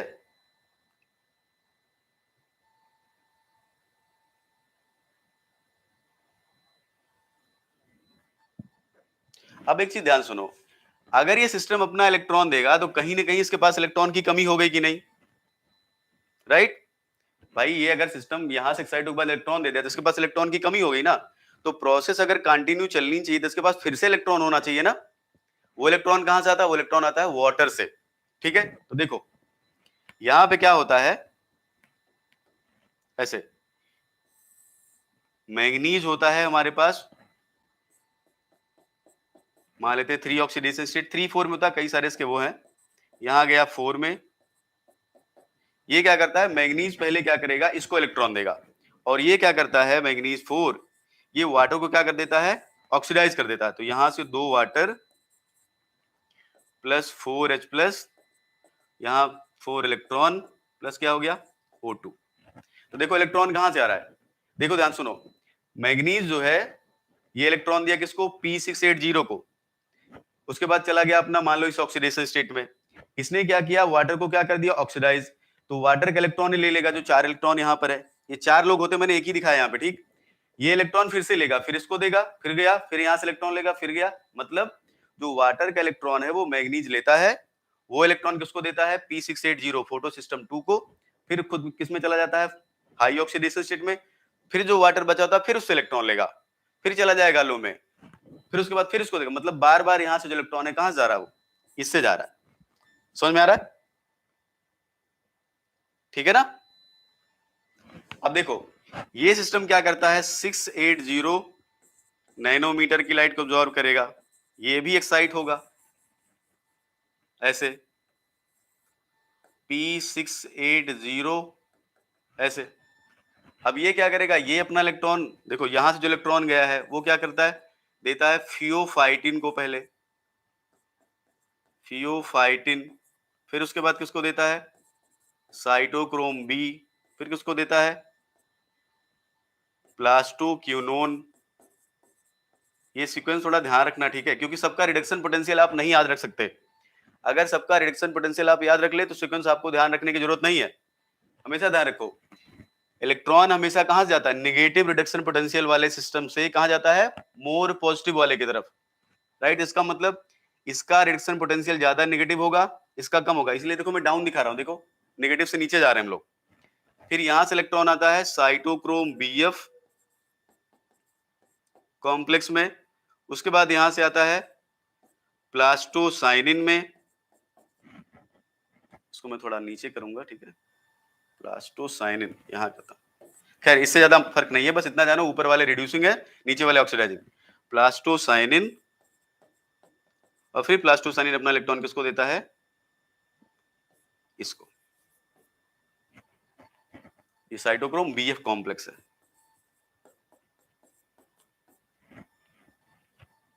और यहीं पर क्या होता है, एटीपी बनती है, ठीक है, 2 या एडीपी प्लस पीआई, मतलब एटीपी फॉर्मेशन में किसका रोल है मेजर, साइटोक्रोम बीएफ कॉम्प्लेक्स का, ठीक? ये ध्यान रखना।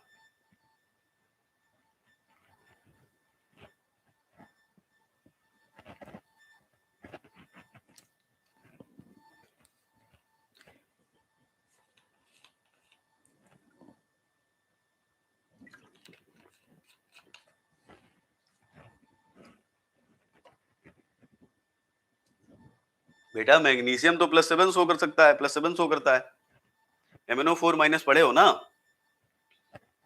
और ये मैंने यहाँ से दिखाई है, इसके साथ कुछ लगे होंगे लोग, ऐसा थोड़ी खाली ऐसे मैग्नीशियम फ्री स्टेट में घूमेगा।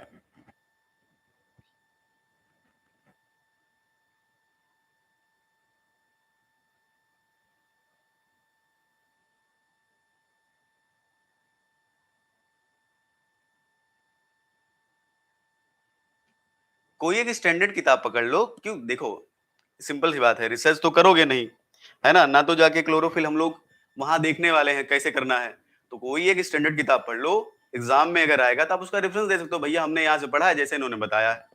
अब हम लोग क्लोरोफिल पे रिसर्च करने तो नहीं जा रहे ना, तो या तो बुक्स देख लो या तो कोई रिसर्च पेपर देख लो उस पर, बस जो दिया रहेगा आप बता सकते हो। क्योंकि जिन्होंने बुक पब्लिश की है वो भी तो रिसर्च पेपर से ही किया है ना, किसी रिसर्च पेपर को पढ़ के किया है। ऐसा थोड़ी सबने रिसर्च किया, सबने क्लोरोफिल पे काम किया है। आपको क्या लगता है जितने बायो इनऑर्गेनिक की बुक के राइटर्स हैं, आपको क्या लगता है सबने फोटोसिंथेसिस पे काम ही किया होगा क्या? नहीं,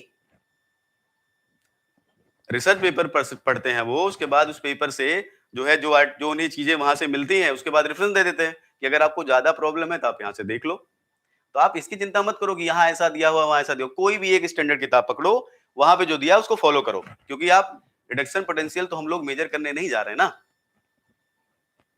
ठीक है, ये सब एक्सपेरिमेंट। अब ये सब चीजें जो हमें कैसे पता चला कि फियोफाइटिन या साइटोक्रोम बी में इसका ज्यादा इसका कम है, या इसकी वैल्यू ज्यादा पॉजिटिव इसकी वैल्यू कम पॉजिटिव है, या लेस नेगेटिव है या मोर नेगेटिव है, ये तो सब एक्सपेरिमेंटल ऑब्जर्वेशन है ना।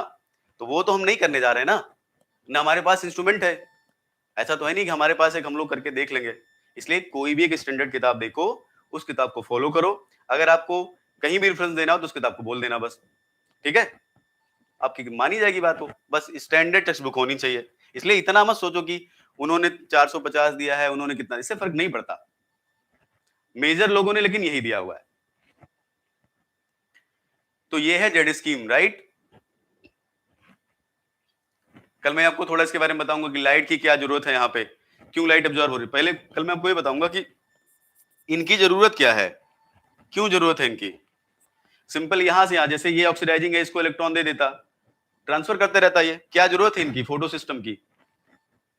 अगर ये नहीं होते तब भी तो इलेक्ट्रॉन, जैसे इलेक्ट्रॉन ट्रांसफर जो है क्या बिना लाइट के नहीं हो सकता क्या? ठीक है, तो कल मैं आपको ये पढ़ाऊंगा जेड स्कीम में। ठीक है, राइट। कुछ वहां पर मैं रिडक्शन पोटेंशियल की वैल्यूज लिखूंगा, आपको रटना नहीं है, वो याद नहीं करना, वो सिर्फ समझाने के लिए है, क्योंकि डेटा से आपको थोड़ा जल्दी समझ में आ जाएगा। और कोई भी डेटा आपको याद नहीं करना, आपको अगर ध्यान रखना है तो ये। और ये मैं बता दूं क्यों आपको याद रखना पड़ेगा, क्योंकि या तो दो काम करो, या तो जितने भी लोग हैं सबकी रिडक्शन पोटेंशियल वैल्यू याद कर लो, या तो फिर सीरीज याद कर लो। तो और रिडक्शन पोटेंशियल वैल्यू तो न्यूमेरिकल वैल्यू होगी, किसी की -0.3 है, किसी की -0.4 है, वो याद करना कठिन है, नाम याद करना आसान है। भाई अगर मैं आपसे बोलूं कि आप न्यूमेरिकल वैल्यू देखो कितने लोग हैं, वन, देखो इसका भी रिडक्शन पोटेंशियल 1 2 3 4 5 6 7 8 9 10 11, अब इतने लोगों का रिडक्शन पोटेंशियल वैल्यू थोड़ी याद कर पाएंगे हम। तो सब बढ़िया तरीका क्या है कि आप ये सीरीज ध्यान रख लो। ठीक है,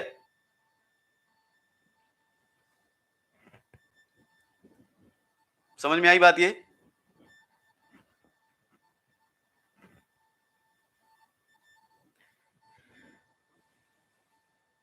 और एक चीज हमेशा ध्यान रखना, जो अगर यहां से यहां इलेक्ट्रॉन जा रहा है तो ये मोर रिड्यूसिंग होगा या लेस रिड्यूसिंग होगा। यहां से यहां अगर इलेक्ट्रॉन जा रहा है, यहां से यहां इलेक्ट्रॉन जा रहा है, तो सिंपल सी बात है, इलेक्ट्रॉन कहां से कहां जाता है, जो मोर रिड्यूसिंग होता है उससे इलेक्ट्रॉन कहां जाता है, मोर ऑक्सीडाइजिंग, या मोर नेगेटिव रिडक्शन पोटेंशियल से कहां जाता है, मोर पॉजिटिव रिडक्शन पोटेंशियल। ठीक है, तो इसलिए ये हम प्रॉपरली बिना देखे लिख सकते हैं। आप 2-3 बार प्रैक्टिस करना इसको। तो दो तरीके मैं फिर से बता रहा हूँ, एक काम याद करो, सबका रिडक्शन पोटेंशियल याद कर लो, तब लिख लोगे आप, या फिर दूसरा ऐसे ध्यान रख लो। तो मेरे अकॉर्डिंग ये सही है, रिडक्शन पोटेंशियल नहीं लिखोगे आप, वो आपको याद ही नहीं होगा वो।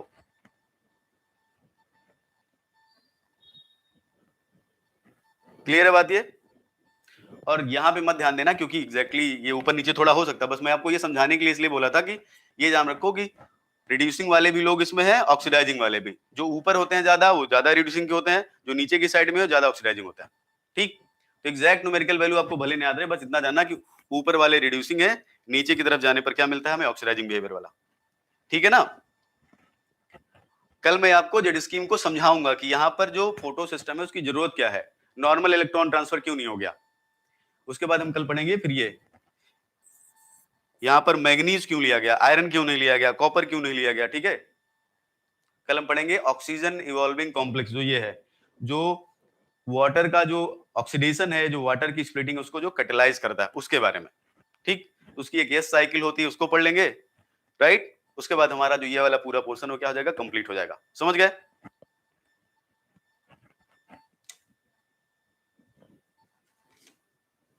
चलो क्वेश्चन करोगे। आप लोग बोल ही नहीं रहे हो कुछ, कहाँ गए सब लोग भैया, लिख रहे हो।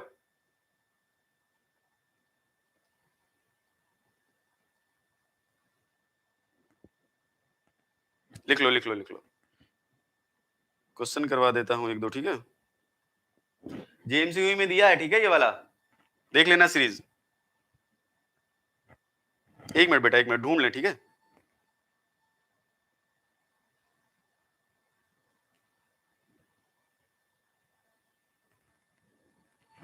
चलो, ये एक एग्जाम में आया था, ठीक है। डस्टर की याद आ रही है। क्वेश्चन लिखते हैं इधर, लिखते हैं ड्यू टू प्रेजेंस, लिखो due to presence of magnesium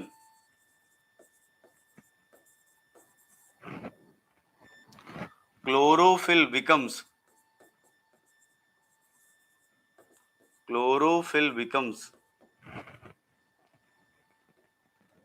पहला फ्लोरोसेंट, दूसरा फॉस्फोरेसेंट,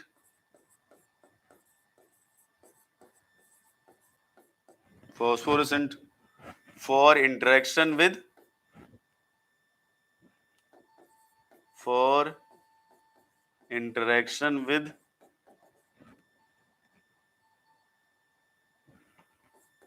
क्लोरीन रिंग। ये तो स्टेटमेंट ही पता नहीं क्या है, भगवान जाने क्या लिखा है।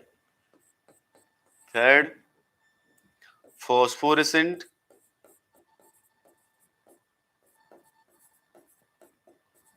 Due to mixing of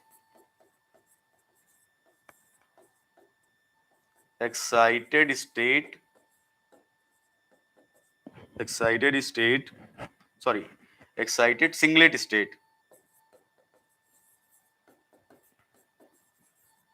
singlet state and triplet state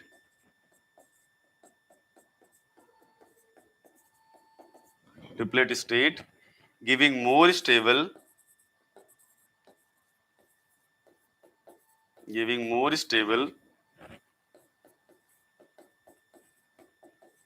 triplet state.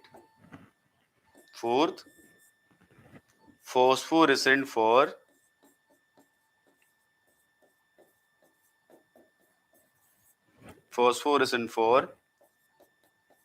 excited singlet state.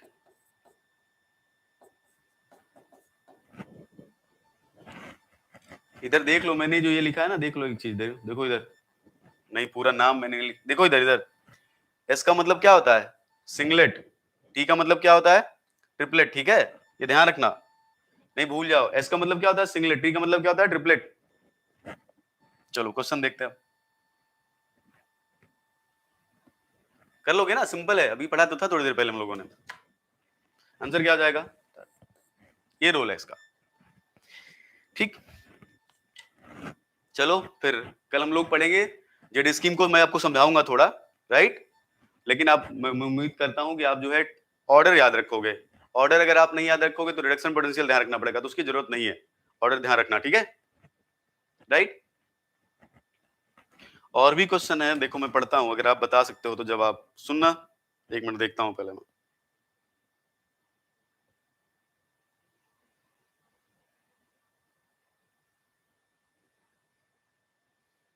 चलो कल पढ़ाएंगे, उसका पार्ट है वो जो ऑक्सीजन इवॉल्विंग कॉम्प्लेक्स उससे है।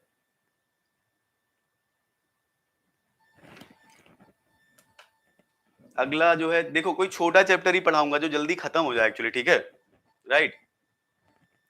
तो या तो देखो जल्दी खत्म, इसमें जल्दी खत्म वही हो सकता है, जैसे मान लो एसिड बेस हो गया, या मेन, या आपका जो हो गया एफ ब्लॉक हो गया, वो खत्म हो सकता है, क्योंकि मेन ग्रुप भी बहुत बड़ा है, ऑर्गेनोमेटेलिक भी बहुत बड़ा है, वो सब तो मुझे पढ़ाने में 80-90 घंटे लगेंगे।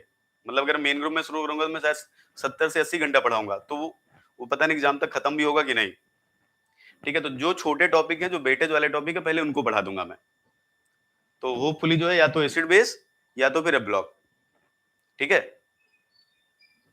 राइट।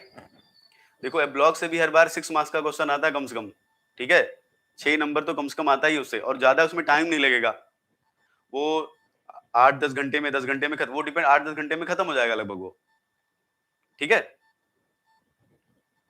चलो ठीक है, ठीक है, फिर चलो इवनिंग में मिलते हैं हम लोग फिर से। इसमें और भी सारे क्वेश्चंस हैं जो एग्जाम में आए थे।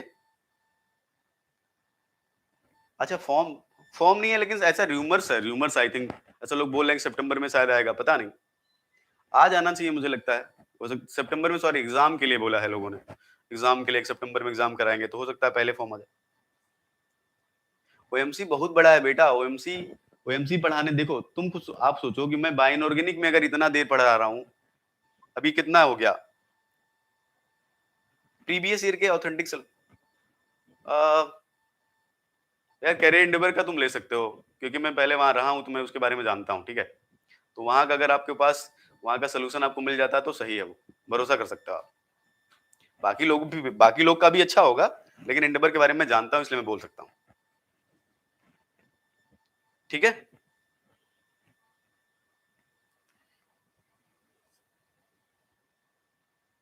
ठीक है बेटा, देखेंगे, पहले पहले छोटी वाली चीजें खत्म कर लेते हैं, या फिर हम एक काम करेंगे, जो ओएमसी का जो टफ पार्ट है, रिएक्शन मैकेनिज्म, या जो भी ओएमसी में जो आपको लगता है कि सबसे कठिन चीज है, वो आप मुझसे बोलना, मैं वही पढ़ा दूंगा पहले, ठीक है। जो आपको लगता है ओएमसी का टफ पार्ट होगा, जो सबसे कठिन है, बता देना, मैं वही करा दूंगा, ठीक। ठीक है, चलो फिर इवनिंग में मिलते हैं हम लोग, राइट। Take care.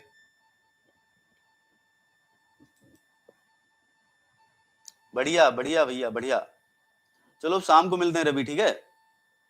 ओके बेटा, ओके ओके, ठीक।